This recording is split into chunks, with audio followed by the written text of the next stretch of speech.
CEAP, Centro Espírita Altivo Panfiro. Uma casa de amor. Que Jesus abençoe a nossa tarde de estudos. Vamos estudar a obra Recordações da Mediunidade, da nossa irmã Ivone do Amaral Pereira. O Luiz vai ler o Evangelho. Vamos fazer a nossa prece para iniciar o estudo. Capítulo 19, a fé transporta montanhas. Item 6. A fé religiosa, condição da fé inabalável. Sob o ponto de vista religioso, a fé é a crença nos dogmas particulares que constituem as diferentes religiões. E todas as religiões têm seus artigos de fé. Quanto à fé, ela pode ser raciocinada ou cega. A fé cega nada examina, aceita sem controle o falso como verdadeiro e se choca a cada caso com a evidência e a razão. Levada ao excesso, ela produz o fanatismo. Quando a fé se baseia no erro, cedo ou tarde desmorona, mas a que tem por base a verdade garante o futuro, porque nada tem a temer do progresso das luzes. Porquanto o que é verdadeiro na sombra também o é na claridade. Querido Jesus, nos reunimos em Teu nome e em nome de Deus para estudarmos em nossa casa de amor, o CEAP, obras doutrinárias e hoje a nossa obra Recordações da Mediunidade, da nossa irmã Ivone do Amaral Pereira.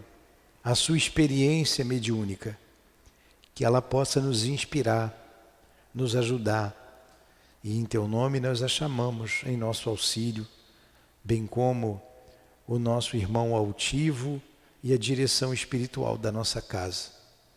Em nome desses espíritos amigos, irmãos nossos, em nome de Leon Denis e de Allan Kardec, em nome do amor, do nosso amor, do Teu amor, Jesus, mas acima de tudo, em nome do amor de Deus, é que pedimos a devida permissão para iniciarmos os estudos desta tarde. Que assim seja.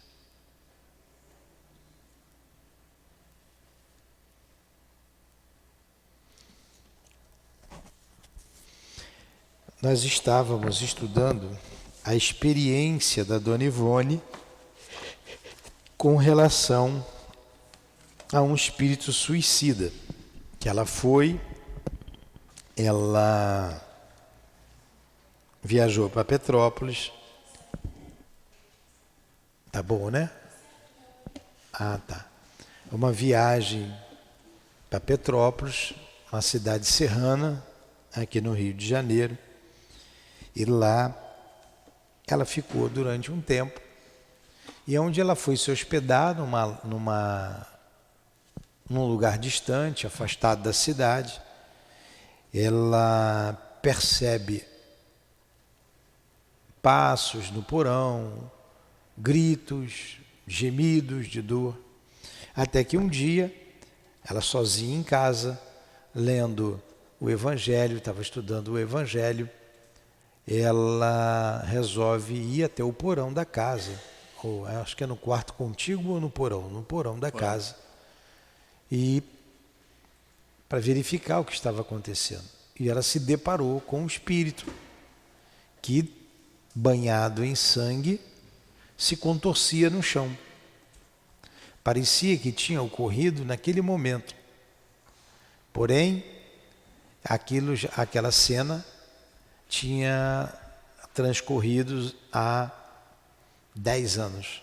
Faziam 10 anos que o espírito tinha se suicidado. E ela então ora por esse espírito, né? Pede ajuda aos guias dela, e ela pede que orasse por ele. E ela disse que durante um ano ela orou por esse espírito. Durante um ano. E aí, nesse ponto, nós paramos a semana passada. Vamos continuar então. Foi na página 106, né? Voltava eu então, vamos ali. Vai, Luiz. Voltava eu então ao capítulo 6 do Evangelho segundo o Espiritismo. Devagar, lê devagar, tá? Livro que considero tocado de magia celeste e que foi meu escudo também nessa fase singular da minha vida.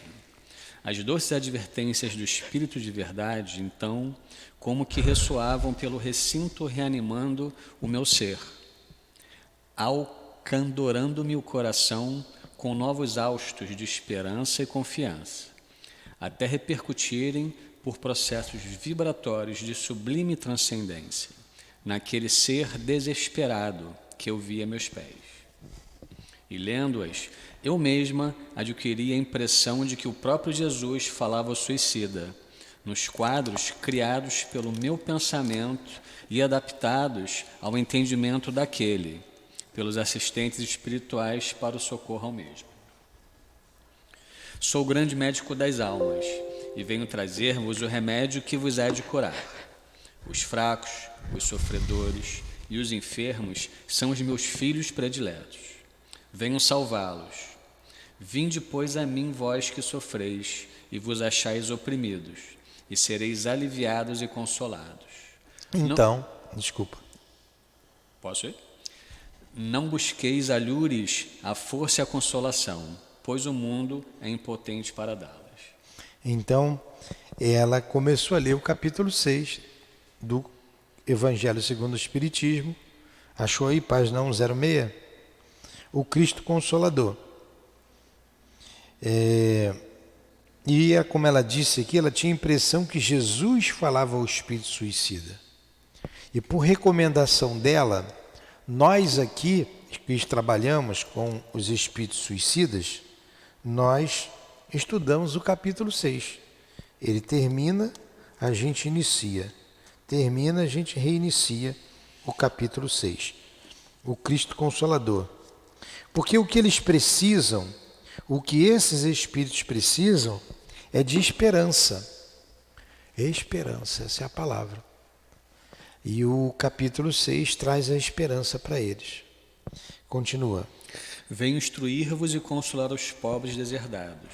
Venho dizer-lhes que elevem a sua resignação ao nível de suas provas, que chorem, porquanto a dor foi sagrada nos jardins oliveiras. Mas que esperem, pois que também a eles os anjos consoladores virão enxugar as lágrimas. Deus consola os humildes e dá força aos aflitos que lhe a pedem. Seu poder cobre a terra, e por toda parte, junto de cada lágrima, colocou ele um bálsamo que consola. São palavras bem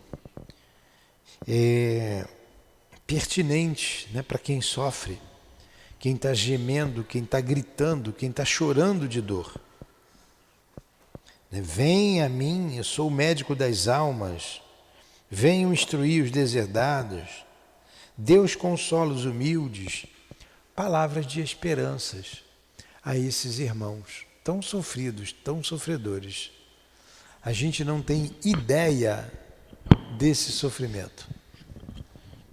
Continua. E tudo quanto existisse em mim de bom e aproveitável, eu empregava nas súplicas a Jesus, para que me enviasse auxílios para socorrer o infeliz que ali estava. Fazia-o, porém, banhada em lágrimas, prostrada de joelhos, porque meu coração sentia ser profanação outra atitude diante da cena, que em minha presença se desenrolava, quando eu fielmente acreditava que Jesus estava presente por meio daquelas vozes contidas nas comunicações do Espírito de verdade, e até das rogativas que eu próprio fazia. Olha o respeito, a dor alheia. Ela fazia em lágrimas, tanto que ela sentia a dor do Espírito e se prostrava de joelhos diante daquela dor, diante daquela cena, daquele quadro triste de ver alguém sofrendo e ela não tinha outro recurso a não ser a prece. No entanto, eu sentia que todas as minhas forças psíquicas exigiam que eu recebesse aquele espírito mediunicamente, que as correntes de atrações magnéticas da minha faculdade estavam ligadas a ele para o legítimo fenômeno da incorporação. Eu sofria com ele, sentia as dores que o afligiam, sua asfixia, suas angústias. Senti o coração pesado e dolorido, sede abrasadora, vertigens, mas dominava tais sensações com esforço da vontade pela prece, suplicando sempre a assistência dos amigos espirituais, pois compreendia a origem de todo aquele mal-estar. Suores de agonia muitas vezes escorriam, gelados, pela minha fronte, e muitas vezes tremuras incontroláveis me faziam entrechocar os dentes, e nem mesmo é possível descrever o martírio que eu padeci em contato frequente com aquele suicida, a quem, apesar de tudo, eu deveria consolar e esclarecer. Quanta dor. É isso que nós vamos passar aqui para os médiuns, viu? Esse mesmo capítulo que está estudando. Para o médium entender que ele vai sentir o que o espírito sente. Como a gente sente o que o outro, o mesmo encarnado, sente. Mas a gente tem que se controlar. Não pode dar xerique. E ela, durante um ano, fazendo isso, assistindo a esse irmão. E ela disse mais, né? Eu sentia que eu tinha que incorporar esse espírito para aliviar a dor dele. Agora vocês vejam, ela sozinha. Ela sozinha. Aí numa casa espírita, o médium, ele quer dar um monte de chilique. Começa a gritar, começa a berrar. Daí quer passe, e parece que vai desmaiar. O médium tem que segurar a onda dele, tem que sentir e saber sofrer. Certo, Luiz? Posso reler aqui rapidinho, porque me chamou muito a atenção. Lê de novo, sem problema nenhum.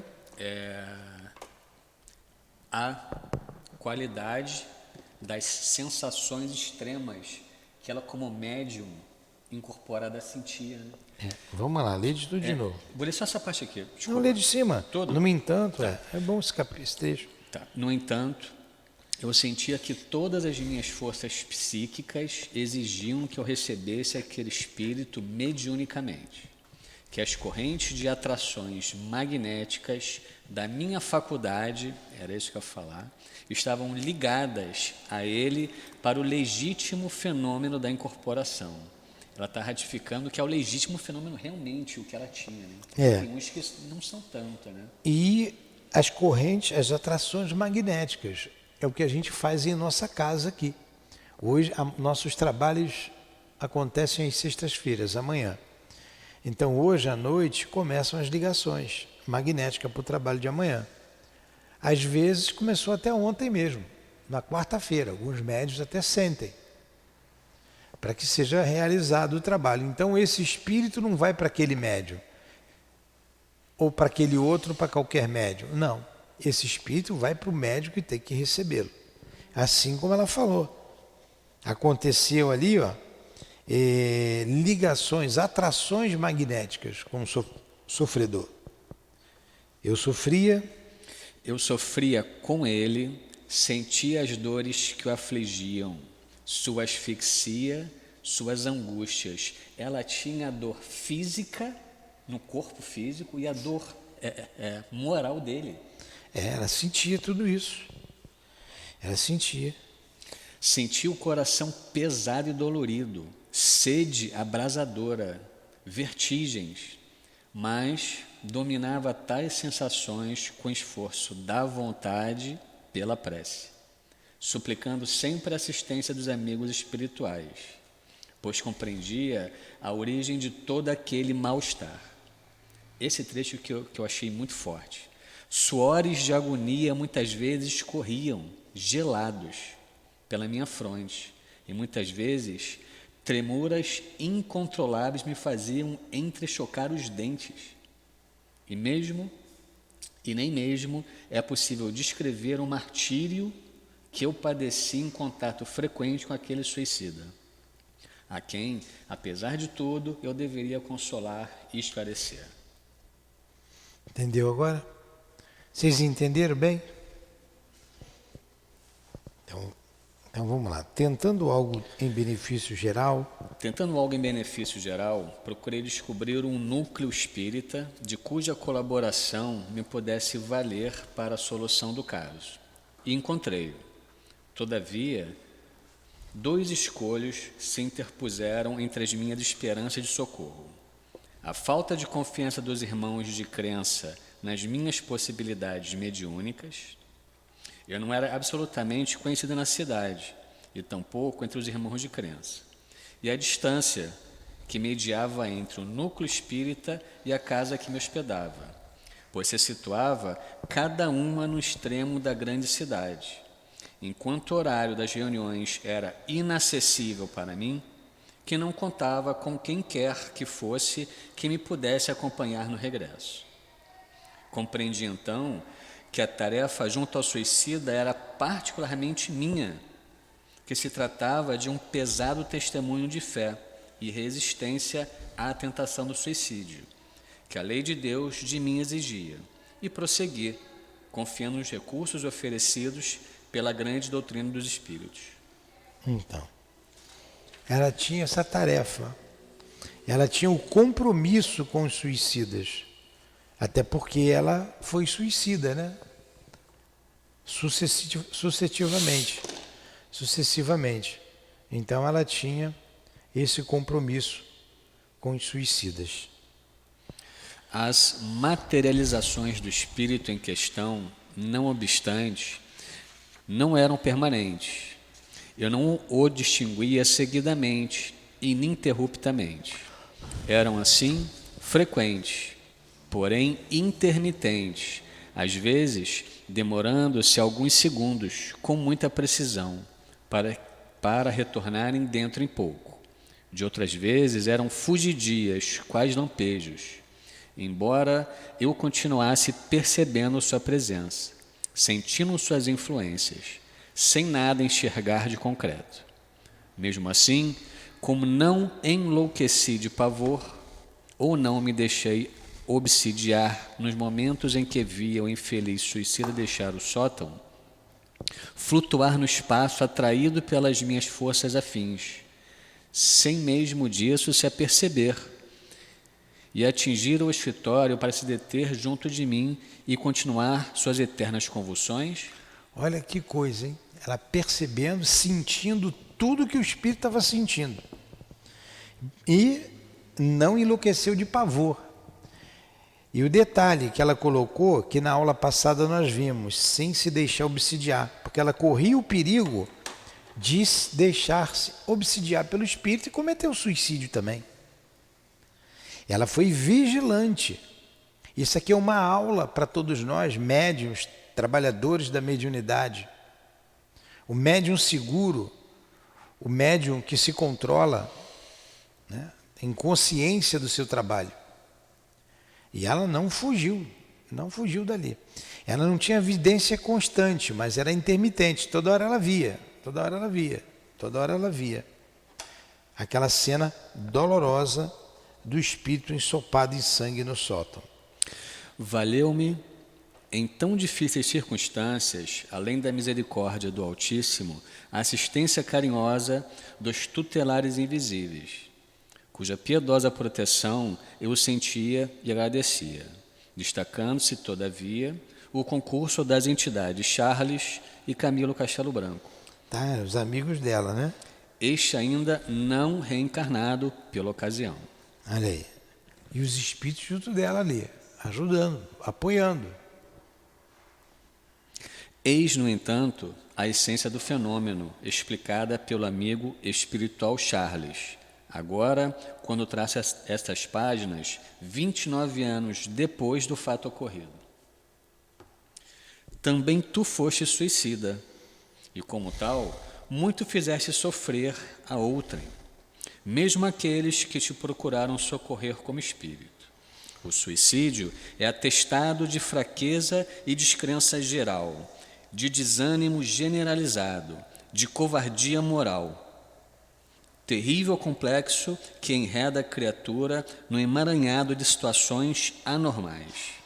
Seria necessário, pois, para desagravo da tua honra espiritual, que um dia testemunhasses valores a respeito do complexo suicídio e retribuísses a outrem o auxílio que obtiveste com a caridosa assistência daqueles que te socorreram outrora. Olha só, então vamos dar um tempo aí. Então estão esclarecendo a ela que ela está sofrendo porque ela fez muito sofrer, né? Ela deixou o pai dela desesperado com o último suicídio. Vamos ver de novo. Também tu foste suicida e como tal muito fizeste sofrer a outrem, mesmo aqueles que te procuraram socorrer como espírito. Até os espíritos ela fez sofrer. O suicídio é atestado de fraqueza e descrença geral. Então, por que a pessoa se suicida? A gente às vezes fica se perguntando, né? Como é que pode? A pessoa tem uma fé, ela tem uma religião, ela não é materialista. E está dizendo, isso é atestado de fraqueza. Isso é atestado de descrença. Na verdade, ela não tem fé. Ela frequenta um templo religioso, mas não tem fé. De desânimo generalizado, de covardia moral. Terrível complexo de que enreda a criatura num emaranhado de situações anormais. Olha só. Fraqueza, descrença, desânimo, covardia moral.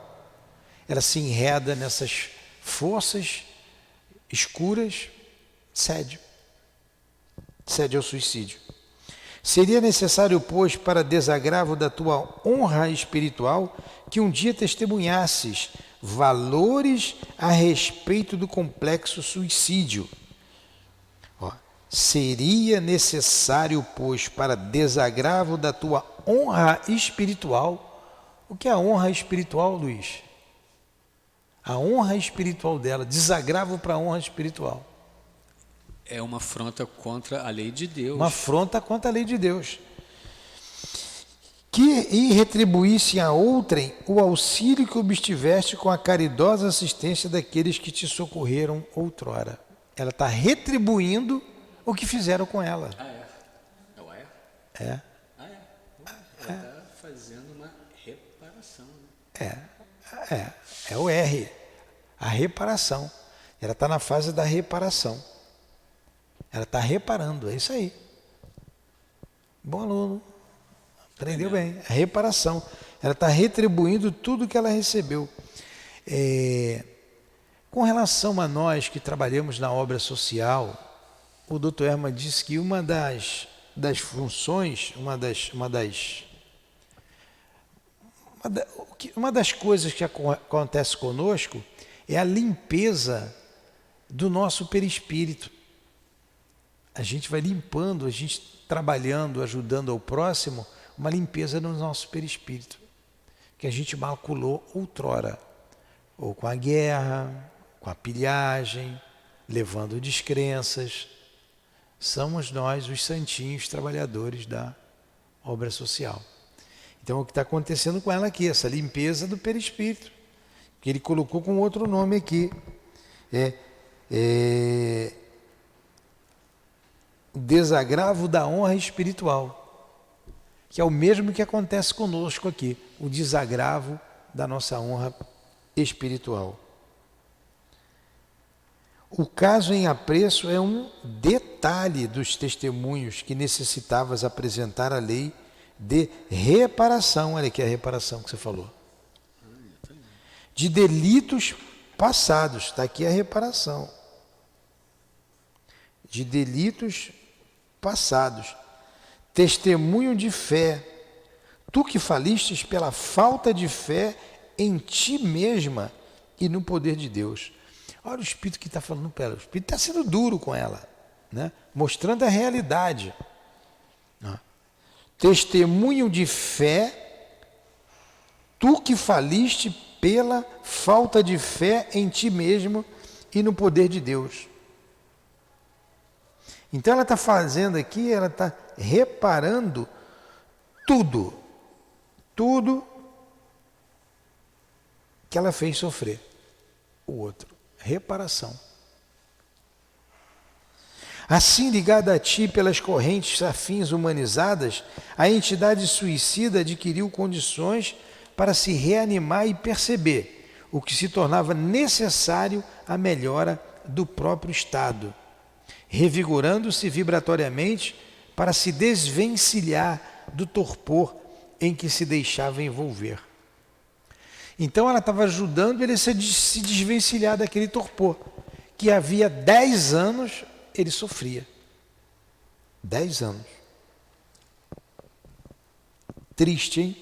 A gente pode falar que ela foi como uma descarga para ele, que ele descarregou nela. Sim. Ele estava ajudando a ela ali. Ele ficou mais brando e conseguiu pensar melhor. Então, o médium que trabalha em obra social, o médium que trabalha na desobsessão, ele é um devedor da lei de Deus. Ele é um devedor. Você é devedora. O que ela fez aí indiretamente foi o trabalho de... Sim, indiretamente não, diretamente. É um trabalho de desobsessão.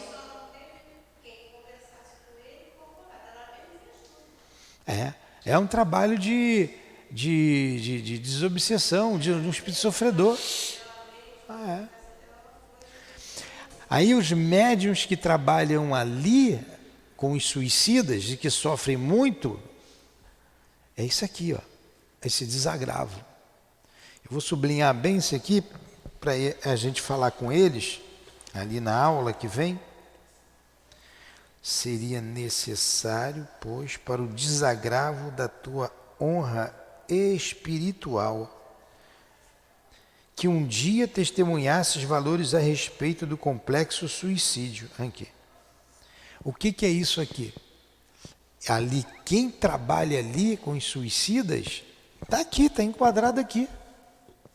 Aqui eu trabalho com suicida.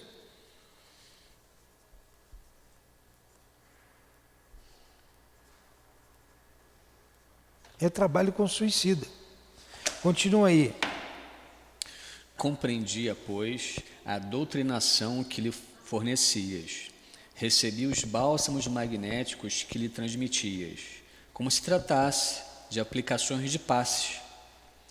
E lentamente era beneficiada como em doses homeopáticas, pois era esse o único recurso existente para a suavização do caso. Suavizando a dor dele, ela suavizava a dor dela. Não é? É o que ela está dizendo. Então, à medida que ela ia doando as suas energias, ajudando, revigorando vibratoriamente, ajudando, revigorando, ajudando a se desvencilhar do torpor em que se deixava envolver, né?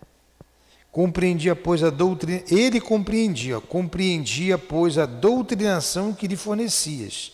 Quer dizer, ele, o espírito sofredor, compreendia tudo que ela falava. Recebia, e com isso, recebia o bálsamo magnético que lhe transmitia. Por isso a gente fica muito cansado nesse trabalho. À medida que quem fala doa energia. E quem está incorporado com o espírito está passando energia para o espírito e está sentindo a dor do espírito. Como se tratasse de aplicações de passes, e lentamente era beneficiada como que em doses homeopáticas. À medida que ela ajudava, ela era ajudada. Só tinha uma maneira dela se sentir aliviada, ela ajudando o espírito. Pois era esse o único recurso existente para a suavização do caso. O único recurso era o que ela estava fazendo, para ela e para ele, porque ela já estava toda envolvida com o espírito. Continua. Não lamentei jamais as dores que experimentaste naqueles dias angustiosos de labor transcendente. Pô, peraí, isso aqui tem que sublinhar em negrito. Não lamenteis jamais. Não lamentes. Não lamentes jamais as dores que experimentaste naqueles dias angustiosos de labor transcendente. Olha, o médium não tem que se lamentar. Está muito pesado, está muito difícil. Para com esse trabalho, eu não aguento mais. Por quê? Porque você está reparando. O Luiz, quando trabalhava, ainda bem que ele não está indo lá, é um reclamão. Ai, ai, ai, ai, ai, ai, ai, ai, ai, ai, ai, ai, parece uma criança. Chorando. Não, e sumiu, não veio mais. Porque não aguenta. Não aguenta, fraco, magrelo. Por causa do trabalho. Não aguenta. Por causa do trabalho. Então, o médium não tem que se lamentar, porque ela está pagando o juro da dívida dela. Nós estamos pagando os juros da nossa dívida. Interessante essa visão, não é? Interessante. Por isso que aqui no curso que a gente está seguindo, eu tenho que pegar as experiências desses médiuns e trazer para o grupo. Para que os médiuns aprendam, amadureçam com a experiência de outro. Com a experiência do outro. E no caso aqui, a experiência da nossa irmã Ivone. Vai, cumprias dever sagrado. Ó, cumprias dever. Não estava, é caridoso, tudo bem, é caridoso, é um trabalho de amor, mas era o dever. O dever. O dever é o aguilhão da consciência, né? Tá. O dever sagrado, continua. Reabilitavas tua consciência. Servias ao Divino Mestre, servindo a sua ovelha transviada. Pô, de novo, lindo, que lindo isso. Desculpa, para toda hora. Que lindo. Cumprias dever sagrado. Reabilitavas tua consciência, servias ao Divino Mestre, servindo sua ovelha transviada. Muito bonito. Então, o médium não é obrigado a trabalhar mediunicamente, mas ele tem dever. E se ele é médium que trabalha na incorporação, trabalha na doutrinação, ele tem compromisso. E por que ele tem compromisso? Ele tem compromisso que ele fez sofrer aqueles que sofrem. O doutrinador é o mais envolvido. O doutrinador é o que mais deve. E o doutrinador acha que eu sou o doutrinador. Não estou dizendo todos. Vou corrigir aqui, não vou dizer também a maioria não. Vou corrigir a minha maneira a minha colocação. O doutrinador não pode se achar o cara. Ele não pode. O doutrinador, ele não tem que ter orgulho nem vaidade daquilo que ele fala, do que ele faz. Ele não pode. Ou melhor, ele não deve ter. Porque, na verdade, ele tem compromisso com aquele tipo de dor. Ele provocou, podemos afirmar, aquele tipo de dor. Cada médium está ali com o espírito sofrendo, como estava a dona Ivone lá. E o doutrinador está com todos os espíritos sofrendo, porque ele sofre também, porque ele sente. Ele sente aquela dor toda. E ele está levantando o moral daqueles espíritos. Através da sua palavra, reprisando as palavras do Cristo, como disse aqui, ele está ajudando. Poxa, você sair da sua casa, sexta-feira, de noite, para ficar falando com o defunto, é à toa? Lá fora vão te chamar, vai dizer que você é tantã. E aqui dentro, a gente vai dizer que a gente tem muito compromisso, que a gente deve muito. A gente deve muito, Elaine. Não dá para você fugir, não. Se você fugir, você vai ter que voltar depois. Vai ter que voltar. Você pode até fugir agora, igual o Luiz fez. Mas amanhã você vai voltar. Pode ser até em outra vida. Mas mesmo nessa vida você tem consequências. Porque você tem algo a fazer e se você não faz, tem consequência. Você está atrasando. Você não vai... Uma consequência, a primeira consequência de todas. Você não alcança o estado de felicidade que você quer. Você não alcança. Na verdade, a felicidade é consequência. Felicidade não é o objetivo de vida. O objetivo é o progresso. Em consequência, se você progride, você tem a felicidade. Mas se você estaciona, você não progride. E se você não progride, você não tem a felicidade. E depois, quando a gente tira a roupa de carne e osso e tem aquela visão do todo, você, meu Deus do céu. No outro dia, eu ouvi o altivo dizendo que podia fazer muito mais. Peraí, se tinha que fazer muito mais, eu tenho que ficar acordado aqui no centro até de manhã. E começar amanhã de manhã. Porque nós somos espíritos devedores. Você imagina presidente de centro espírita. Aturar a gente feito Elaine, feito Luiz. Olha, é dívida, é compromisso com a lei de Deus. E como Deus é bom, te dá a oportunidade de trabalhar. E você é o trabalhador da última hora. A última hora é essa encarnação. Você pensa que a última hora é a hora do relógio ali? Não. A última hora é essa encarnação. Essa é a tua última hora. Você ficou milhares de encarnação sem fazer nada. Aí essa agora você vai fazer, você vai se redimir dessas milhares.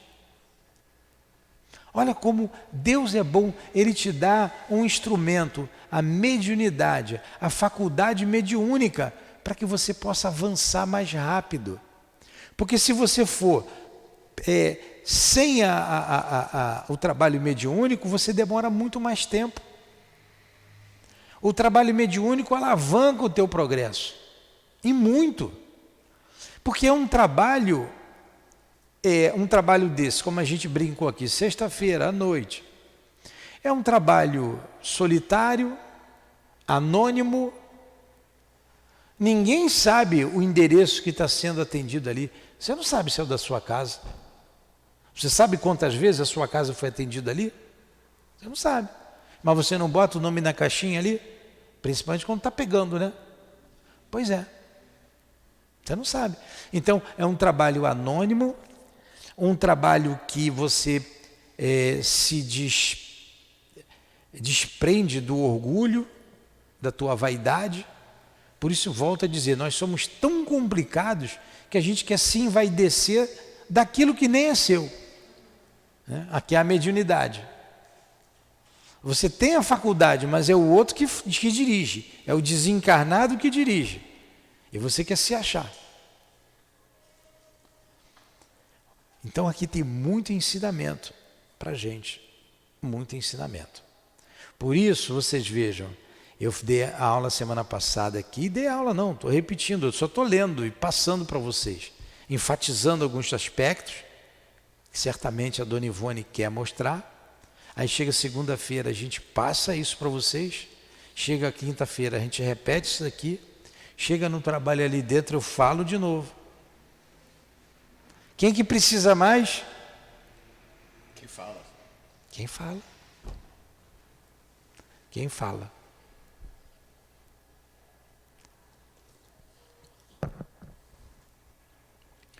E como paciente que se recuperava sob os teus cuidados, também tu te recuperavas à sombra da lei da fraternidade. Olha que outra frase importantíssima que o guia está dizendo para ela.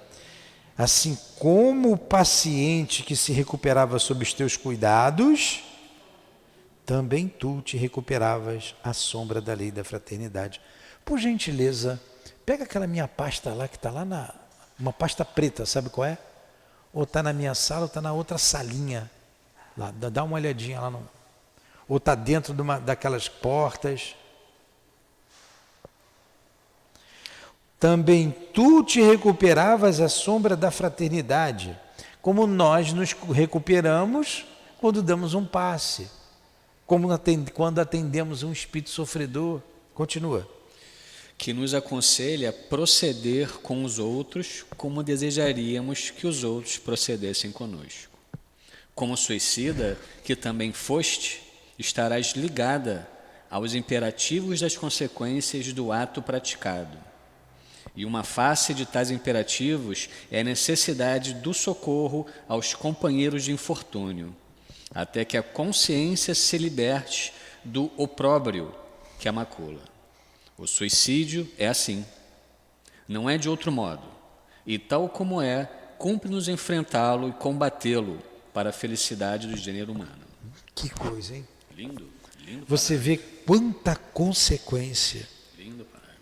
Até que a sua consciência se liberte do opróbrio que a macula. Leva tempo. Leva tempo. Continua. Tão doloroso estado de coisas requereu da minha fé, do meu amor, da minha paciência e da minha coragem todo o tempo que permaneci na cidade das Hortênsias. Bolsa de couro preto. Um couro preto grande, assim, uma pasta grande, preta de couro. Pois somente poucos dias antes da minha partida dali, assisti à definitiva remoção do espírito do pobre suicida do local do sinistro, ou seja, do sótão da casa construída com o produto de seu trabalho honesto, casa que tão querida lhe fora e cujo terreno de frente ele próprio plantara de hortênsias azuis, antes do seu dramático gesto de desobediência à lei de Deus. Poxa, que dor, né? Ele plantou as flores no terreno da frente, ele construiu a casa e colheu dor. Obrigado. E colheu tanta dor. Eu vou ler para vocês aqui, que cabe.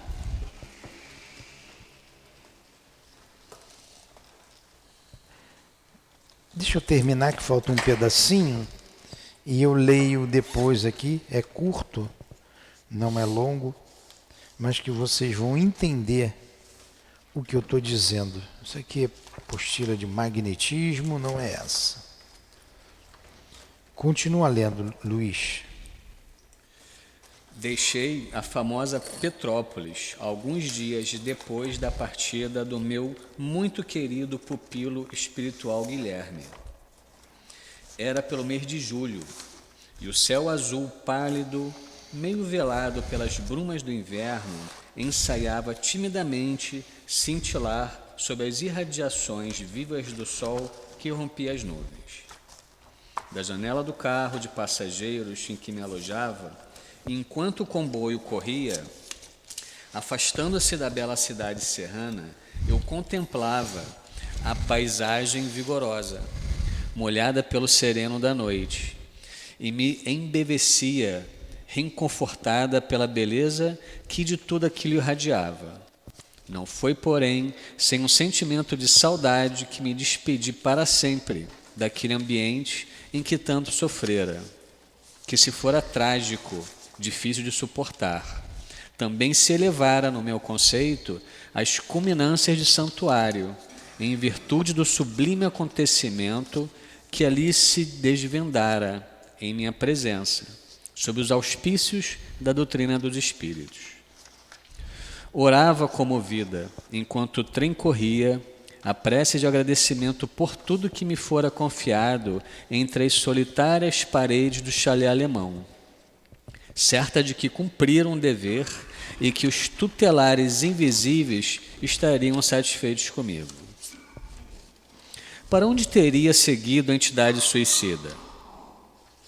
Deus o sabe. Eu, porém, jamais o soube, não obstante as deduções que me atrevi a fazer. No entanto, o que é consolador e o que basta sabermos com certeza é que ele foi socorrido dos males em que se precipitara, que Jesus lhe estendeu a mão compassiva, permitindo-lhe, em nome do Pai Altíssimo, novos ensejos para a necessária reabilitação. Enquanto entre o seu espírito e o da pobre médium que o serviu, eternos laços de amor espiritual se estabeleceram em presença de Deus, o Senhor de todas as coisas. Esse final aí, ela não tem muito o que comentar, né? É. Alguma coisa que vocês queiram destacar aí nesse final? Não. Como eu não prestei atenção, e a culpa é do Luiz, eu vou ler de novo, tá? Deixei a famosa Petrópolis alguns dias depois da partida do meu muito querido pupilo espiritual Guilherme. Era pelo mês de julho, e o céu azul pálido, meio velado pelas brumas do inverno, ensaiava timidamente cintilar sob as irradiações vivas do sol que rompia nuvens. Da janela do carro, tá, tudo bem, ela está se despedindo de Petrópolis. E depois ela pergunta, para onde teria ido a entidade suicida? Deus o sabe, último parágrafo. Eu, porém, jamais o soube, não obstante as deduções que me atrevi a fazer.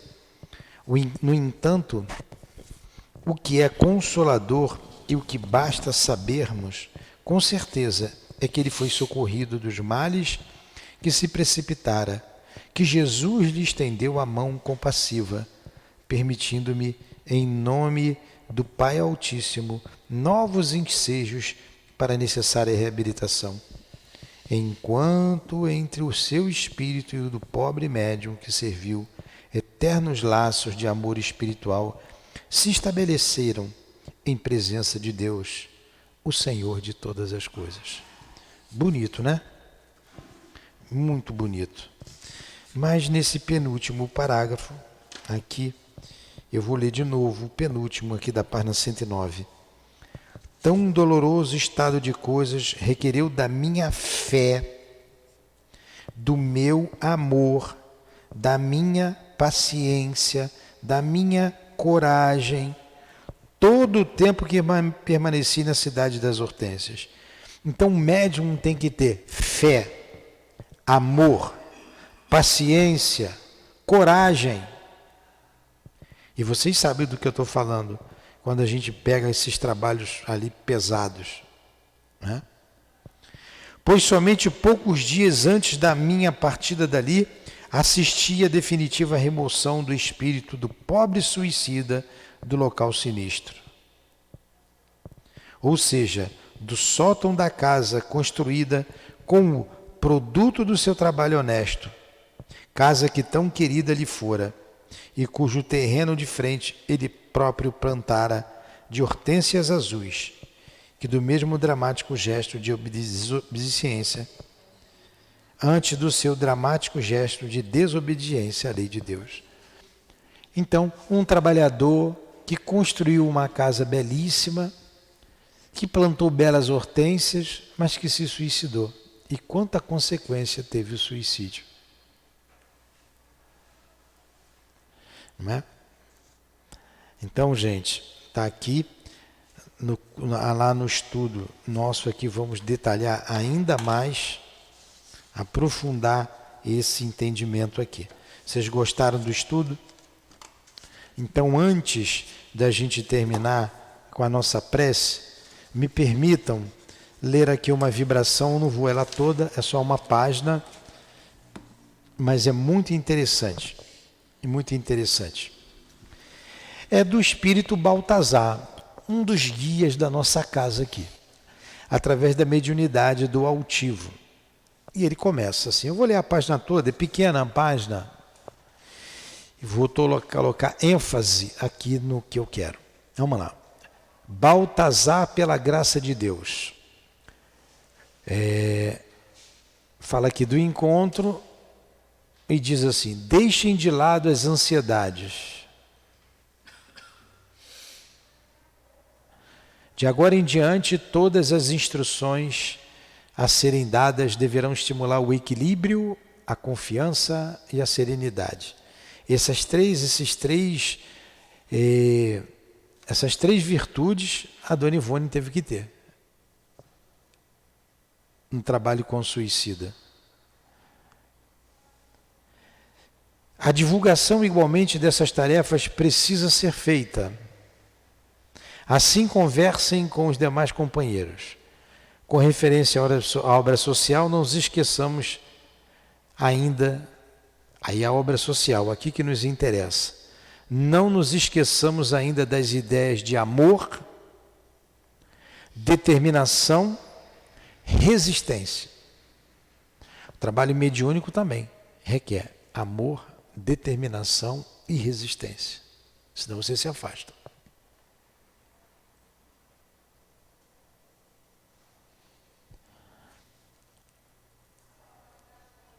Sem amor, nada se faz. Sem determinação, não se leva adiante obra alguma. E sem resistência, não se está forte o suficiente para enfrentar as dificuldades humanas. Trabalho dali, trabalho da obra social, trabalho de direção de casa espírita.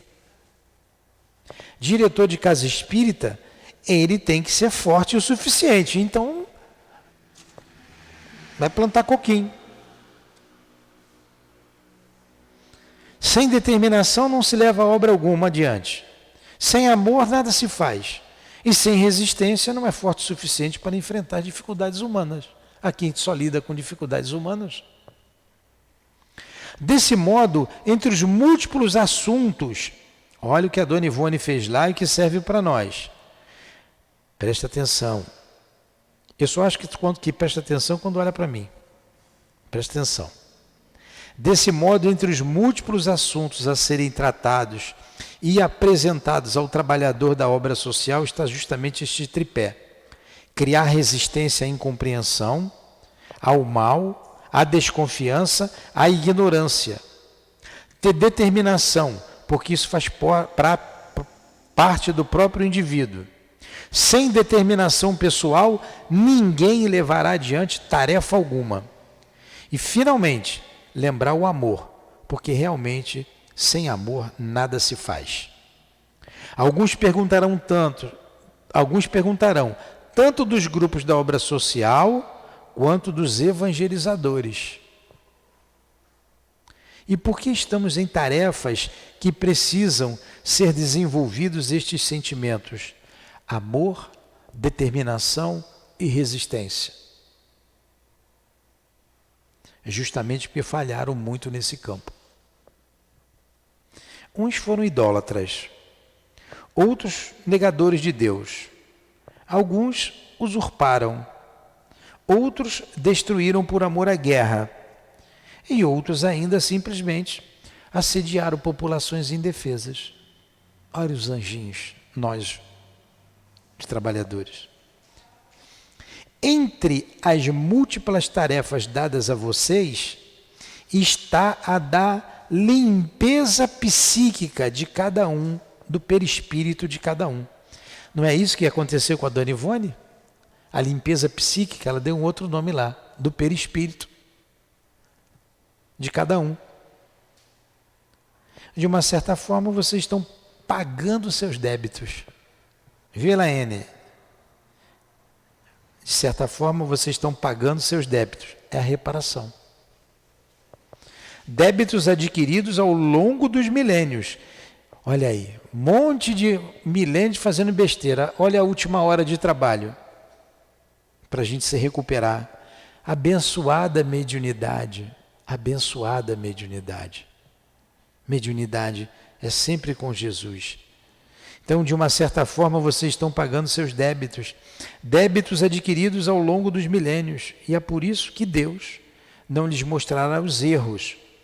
Até porque isso não é necessário. Cada um de per si sente a fraqueza que existe. Deus apontará sempre o trabalho. E pelo trabalho, todos deduzirão o que é necessário. Servir, servir, servir. resistir, resistir, resistir e demonstrar bem o que a vontade pode. Assim que Deus a todos ajude, abençoe e dê condições de trabalho. Essas condições a casa tem oferecido a todos. Cabe agora a cada um aproveitá-las de per si. Muita paz no seu coração. Baltazar, pela graça infinita de Deus. Boa essa mensagem, né? É para a gente refletir sempre. Eu já li aqui essa mensagem algumas vezes. Vamos ler novamente, até a gente aprender que não está fazendo caridade nenhuma. Se está fazendo caridade, está fazendo para nós mesmos. Então vamos encerrar o nosso estudo, agradecendo a Dona Ivone, agradecendo ao Baltazar, um dos guias da nossa casa, amigo querido, agradecendo ao nosso Dr. Erma, ao Antônio de Aquino, ao nosso irmão altivo.